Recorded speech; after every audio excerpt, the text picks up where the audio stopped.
पहला क्वेश्चन क्या बोल रहा है, द प्रिंसिपल। कल क्वेश्चन सेम के सेम करवा रखे हैं ग्रामर वाले। डैश हमें अनाउंस लिखा हुआ है, क्या लिखा हुआ है, announce the winners of the annual sports meet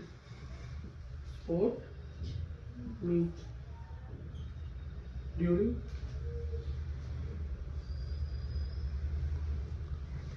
the assembly. Yes sir. ये कह रहा है भाई fill in the blanks with the proper word की फॉर्म, मतलब करेक्ट फॉर्म भरनी है। और करेक्ट फॉर्म क्या होती है, टेंस की करेक्ट फॉर्म ही करेक्ट फॉर्म होती है वर्ब की। और क्या है, वर्ब क्या है, अनाउंस, काम किया। ये बोल रहा है मेरे प्रिंसिपल ने अनाउंस किया था winner of the annual sports meet during the assembly yesterday. कल जो मीटिंग हुई थी स्पोर्ट्स डे की, उसके अंदर जो असेंबली हुई थी, जब सारे लोग मिले उन्होंने विनर अनाउंस कर दिया।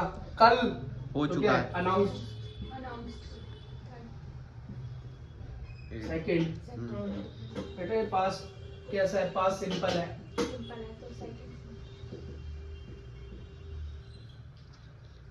अगर भैया इसमें सेकंड फॉर्म नहीं पता तो डिड लगा सकते हैं, बेटा पता होनी चाहिए इसमें, ठीक है। ठीक है। ये आपकी नॉर्मल इंग्लिश कन्वर्सेशन नहीं है जहाँ पे आप काम चला लोगे।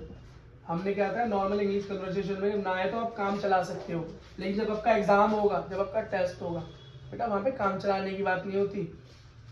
वहाँ यहाँ काम थोड़ी चलाना है, यहाँ तो आपकी प्रॉपर इंग्लिश चेकिंग हो रही है। तो आपको वर्क फ्रॉम क्यों नहीं आती, आनी चाहिए। इस पे कोई और तरीका बेटा है ही नहीं बचने का।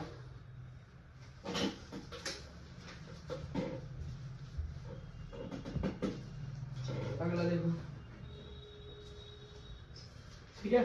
अगर बेटा इसको मैं चाहूँ तो फुल परफेक्ट भी बना सकता हूँ, लेकिन अनाउंस में भी ठीक हो जाता है। अगर तुम इसे लिखते ना हैड अनाउंस, तो भी कोई गलती नहीं होती। पूछो क्यों, क्योंकि ये बेटा बिल्कुल टाइम यस्टरडे दिया हुआ है, फुल मेंशन है, परफेक्ट बात है, तो काम यहाँ भी चल जाएगा। अगर जिसने हेड अनाउंस लिखा है या अनाउंस लिखा है उसका काम हो जाएगा, टीचर उसे सही दे देगा। ठीक है। अब दो फ्रेंड्स बात कर रहे हैं, two friends Kiran and Rajesh are discussing. Kiran और राजेश बात कर रहे हैं, कैसे, नॉर्मल रिपोर्टेड। किसमें बात कर रहे हैं, मतलब क्या बोलते हैं, डायरेक्ट इनडायरेक्ट बोलते हैं। डायरेक्ट बात कर रहे हैं, क्या बात कर रहे हैं, Karan will you be attending the science seminar next week. क्या तुम नेक्स्ट वीक में होने वाला साइंस सेमिनार अटेंड करोगे। तो किरण है, करण बोल रहा हूँ, किरण बोलती है will you attending the science seminar next week. अगले हफ्ते होने वाला साइंस सेमिनार अटेंड करोगे। तो राजेश क्या जवाब दे रहा है, राजेश बोल रहा है यस, हाँ आई। देखो ये क्या लिखा है, आई वी। इसका क्या मतलब है, मैंने तुमको पहले भी शॉर्टकट बता रखे हैं, फिर शॉर्टकट आज बताऊं। जहां पर तुम्हें इस तरह से दिखाई दे तो क्या है, हैव का वी और आई का आई। तो ये इसका एक्चुअली मतलब आई हैव होता है। जो बच्चा नहीं जानता वो इसे कभी पढ़ ही नहीं सकता, वो यहीं फेल हो गया। वो तो यहीं फेल हो गया, पढ़ ही नहीं पाया, तो क्या बनाएगा आगे, आई हैव ऑलरेडी रजिस्टर्ड। क्या, हाँ मैं तो पहले ही रजिस्ट्रेशन करवा रखा है, मैंने तो पहले ही सेमिनार के लिए क्या कर रखा है, रजिस्ट्रेशन करवा रखा है। And I am quite excited about it. Quite excited का मतलब हाँ मैं तो काफी हद तक उसके लिए काफी एक्साइटेड भी हूं। तो बेटा क्या किया, इसको अगला report what Rajesh told to his friend by completing the sentence. क्या रिपोर्टिंग करनी है, रिपोर्टेड स्पीच बनानी है, मतलब डायरेक्ट को इनडायरेक्ट करना है, डायरेक्ट को इनडायरेक्ट कर रहा है। और हमारे इंग्लिश वाले बच्चे बेटा डायरेक्ट को इनडायरेक्ट करना जानते हैं, क्योंकि वो हमारी इस क्लास में बैठे हुए हैं। क्यों भाई, बैठे थे ना डायरेक्ट इनडायरेक्ट की क्लास में, है ना, ठीक है, तो कोई दिक्कत नहीं होगी। तो इसके अंदर क्या होगा, राजेश रिप्लाइड, राजेश रिप्लाइड क्या, एक बात याद रखना, डायरेक्ट को इनडायरेक्ट बनाते हुए क्या होता है बेटा, ये बात हमेशा पास्ट टेंस में चली जाती है। किसमें? क्योंकि काम तो हो चुका है, ये बातें तो हो चुकी, तो हम क्या करेंगे, इसे पास्ट टेंस में चेंज करेंगे। यहाँ पे क्या है, प्रेजेंट परफेक्ट। क्या है? प्रेजेंट परफेक्ट टेंस है, तो इसको हम पास्ट परफेक्ट में चेंज करेंगे। पास्ट परफेक्ट में चेंज करेंगे तो क्या हो जाएगा, आई हैड का। तो Rajesh replied that he had already registered. किसको? हिमसेल्फ। क्योंकि हिम कौन हो गया यहाँ पे अब, Rajesh. And I am quite excited. I am मतलब प्रेजेंट सिंपल। प्रेजेंट सिंपल या प्रेजेंट इंडेफिनिट, इसको क्या बनाएंगे, पास्ट सिंपल या पास्ट इंडेफिनिट बनाएंगे। ठीक है, and he was quite excited about it का हो जाएगा दैट। ठीक है बेटा, समझ में आ गया? इजी है, लेकिन इजी होने के लिए जिन्होंने एक किया हुआ है पहले, और ये क्या है, सिर्फ सॉल्यूशन है, तो ये आपको भरना था, ये आपको भरना था। ठीक है, तो मेन बात क्या थी, हैव को हैड में बदलना। और दूसरी भी इंपॉर्टेंट बात क्या थी, हैव को इस तरीके से लिखा हुआ है, जिसे फुल फॉर्म ही नहीं पता तो चेंज कैसे करेगा। समझ में आया?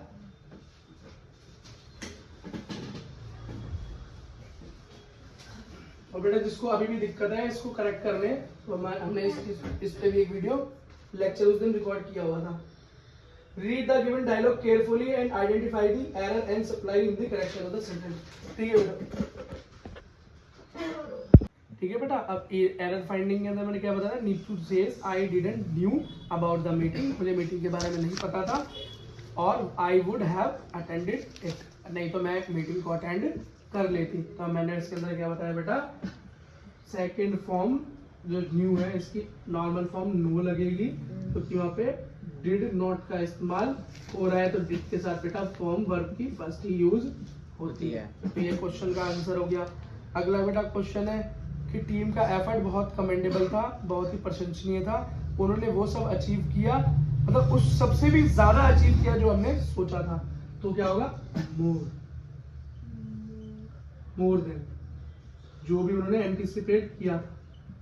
एंटिसिपेट इसका मतलब मोर, मोर का मतलब होता है देन में जब भी आए कंपैरिजन आए तो मोर लगता है, मोर का मतलब होता है हमारी एक्सपेक्टेशन से भी ज्यादा। नेक्स्ट क्वेश्चन है बेटा यहाँ पे कि टीचर ने बोला कि अपना काम कंप्लीट कर लो, तो बेटा सैड मतलब पास्ट सिंपल, पास्ट सिंपल के साथ फॉर्म फॉर्म तो कंप्लीट, और उसके अंदर बच्चों ने अपना काम कंप्लीट कर लिया, तो मतलब पास्ट फॉर्म तो होगी कंप्लीट। ठीक है बेटा, तो इसका बी ऑप्शन करेक्ट होगा। कोई दिक्कत? कोई दिक्कत नहीं। ठीक है बेटा, ठीक है। इस क्वेश्चन में हमको 7th क्वेश्चन में दे रखा है this headphones offer the best sound quality at a reasonable price. बेटा इसके अंदर खुद इसने गलती बता रखी है पहली, तो हम इसकी गलती को छोड़ो, हम पहले खुद इसे पढ़ ही लेते हैं ना। इसने क्या बोल रखा है, दिस मतलब ये है एक वचन के साथ क्या, और ये क्या लिखा हुआ है, ये क्या हेडफोन्स लिखा है, मतलब ज्यादा बहुवचन है ये, तो ये तो खुद ही आपस में मैच नहीं हो रही बात, मतलब ये तो मैच नहीं हो रही। बहुवचन एक वचन बहुवचन के साथ तो मैच हो ही नहीं सकता, या तो यार दिस की जगह दीज कर दो, या ये है दीज क्या ज्यादा के साथ, तो या तो दिस की जगह दिस कर दीज कर दो, या तो भैया इन हेडफोन्स को हेडफोन बना दो, या तो इन हेडफोन्स को खाली हेडफोन बना दो। ठीक, this headphone offer the best sound quality. अब एक चीज देखो, अगर ये सिंगल हो जाता है, अगर ये क्या हो जाता है, सिंगल फॉर्म हो जाती है, फर्स्ट फॉर्म हो जाती है, तो भैया एक चीज याद रखो, एक वचन के साथ एस या ईएस का यूज होता है, तो ये मेरा ऑफर क्या हो जाएगा, ऑफर्स हो जाना चाहिए, ऑफर्स हो जाना चाहिए। समझ रहे हो? दोबारा समझो, अगर ये दिस हेडफोन लिखा है ये बात गलत है, या तो इस दिस का दिस बना दो तो ये बात चल जाएगी, तो ये हेडफोन्स हो गए। अगर ये हेडफोन्स हो गए तो ऑफर ठीक है, लेकिन अगर इसका दिस ही लिखना है तो हेडफोन्स का तुम्हें क्या करना पड़ेगा, हेडफोन बनाना पड़ेगा, सिंगल बनाना पड़ेगा, तो सिंगुलर के साथ ऑफर नहीं हो सकता, ऑफर्स होगा। क्या? ऑफर्स होगा, है ना। अब the best sound quality at a reasonable price, तो बेटा एट अ रीजनेबल प्राइस लिया क्या होगा, फॉर ए रीजनेबल प्राइस हो सकता है या नहीं हो सकता। लेकिन ये बात गलत नहीं है, एट अ रीजनेबल प्राइस सही है, ये लिखा जाता है। क्या बोलते हैं, कम से कम दामों पर, क्या कम से कम दामों पर, तो एट इतना कोई दिक्कत नहीं, ये एकदम ठीक बात है। लेकिन यहाँ पर बताओ बेटा क्या करेक्शन की जा सकती है, क्या करेक्शन नहीं की जा सकती। अगर दिस को दीज बना दूं, हेडफोन को हेडफोन्स बना दूं और ऑफर को ऑफर्स बना दूं तो बात ठीक है, ठीक है। तो बेटा ऊपर के 1 2 3 ए बी सी करेक्ट है और डी गलत है, इसका बेटा यही आंसर है। तो भैया डी गलत है, हाँ डी गलत है, तो मैंने तो डी गलत है। बी गलत नहीं है। ठीक है, देखो अगला क्वेश्चन क्या है। Suman's mother reminded her about something, क्या लिखा है बेटा, सुमन की मम्मी ने reminded her about something, Suman की मम्मी ने सुमन को किसी बात के बारे में याद दिलाया, क्या याद दिलाया।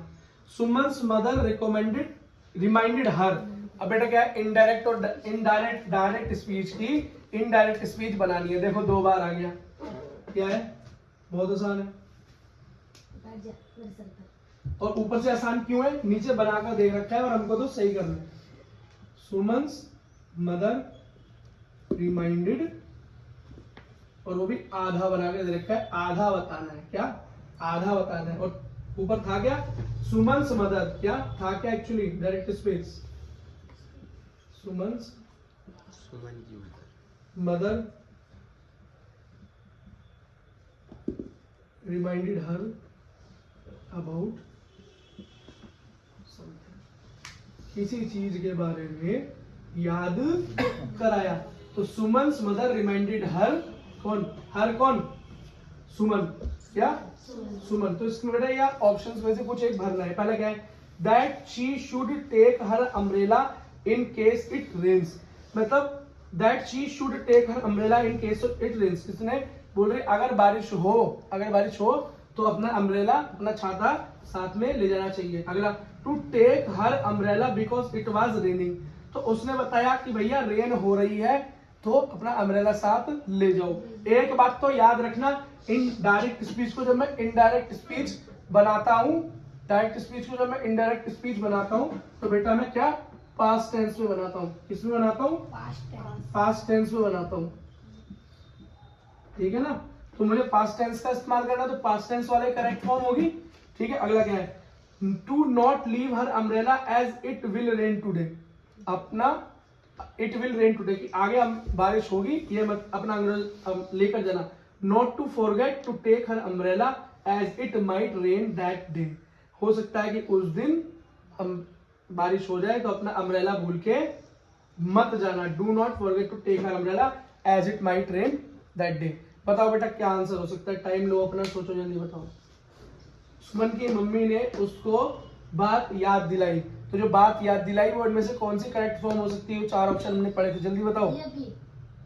To take her umbrella because it was raining, कि वो लेकर जाए, ठीक है बेटा। और कोई,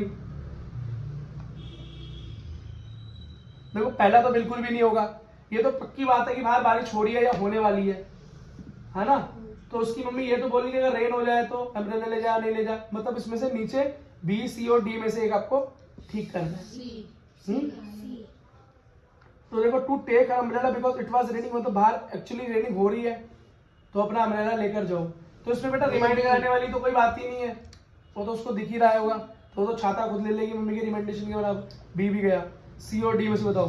to not leave her umbrella as it will rain today, अपना भूलना मत क्योंकि बाहर बारिश हो सकती है। और इसके बाद क्या है, not to forget to take her umbrella as it might rain that day, उस दिन बेटा रेन हो सकती है तो बेटा अपना छाता भूल के मत जाना। तो डी इसका बेटा करेक्ट आंसर हो गया, ठीक है, ठीक है बेटा। चल देखो क्वेश्चन नंबर 10, क्वेश्चन नंबर 10 क्या है, कंप्लीट करो, ठीक तो लगा के। इट डज नॉट मैटर, बोलो बेटा बच्चों, it does not matter how slowly you dash, ठीक है, as long as you don't stop. अब इसके अंदर पूरे में एरर नहीं फाइंड करनी, हमें इसके अंदर कुछ भरना है। क्या भरना है? ये करा है। अब इसमें जो हमको दे रखी है वो दे रखा है गो। क्या दे रखा है? गो। अब गो की हमको टिक फॉर्म भरनी है। बोल रहा है इट डज नॉट मैटर, इससे कोई भी मतलब नहीं है कि कितना धीरे आप चलते हो। हाउ स्लो यू गो, आप कितना धीरे चलते हो या चल रहे हो। As long as you don't stop, जब तक आप चलते रहो। मतलब चलते रहना जरूरी है। धीरे कर रहे हो, तेज कर रहे हो, ये जरूरी नहीं है। चलते रहना जरूरी है। क्या चलते रहना जरूरी है। तो यहाँ पर क्या आएगा? गोइंग आएगा। ऑप्शन चेक करो, कोई गोइंग ऑप्शन है? गोज, वेंट, गो, गोइंग। डी ठीक है और बिल्कुल ठीक बना हुआ है। ठीक है बेटा। डी। अगला क्वेश्चन क्या है? क्वेश्चन नंबर 11 ये कह रहा है during our hike we notice, क्या नोटिस कि dash bird perched high atop the tree singing melodiously. इनमें बोला कि हम जब अपनी हाइक कर रहे थे, मतलब जब हम पहाड़ पे चढ़ रहे थे, तब हमने देखा, हमने नोटिस किया ये क्या एक पंछी, क्या पंछी जो कि ऊपर जाकर पहाड़ की ऊंचाई पे पेड़ पे जाता है और वहां पर बहुत सुंदर तरीके से गाता है या चहकता है। तो दिस नहीं हो सकता बर्ड में। क्यों? बर्ड तुम्हारे बिल्कुल पास कभी नहीं बैठा होगा। इसमें होगा दैट बर्ड। क्या? That bird. देखो वह पंछी, तो दैट होगा, लेकिन दिस नहीं होगा। लेकिन यहाँ पे कोई गाय होती, कुत्ता होता तो दिस लग जाता क्योंकि वो आसपास भी दिखाई देता, लेकिन पंछी आसपास नहीं दिखेगा। तो उसका आंसर क्या होगा भाई? दैट हो गया। Next, to maintain good health. क्या क्वेश्चन है 11? टू मेंटेन गुड हेल्थ को मेंटेन करने के लिए एक आदमी को मतलब one dash exercise regular exercise करनी चाहिए। तो शुड बताया था, जिस काम को जरूर करना चाहिए तो शुड लगाते हैं। चेक करो भैया शुड है या नहीं। और शुड है, और इसी के साथ बेटा ये एग्जाम पेपर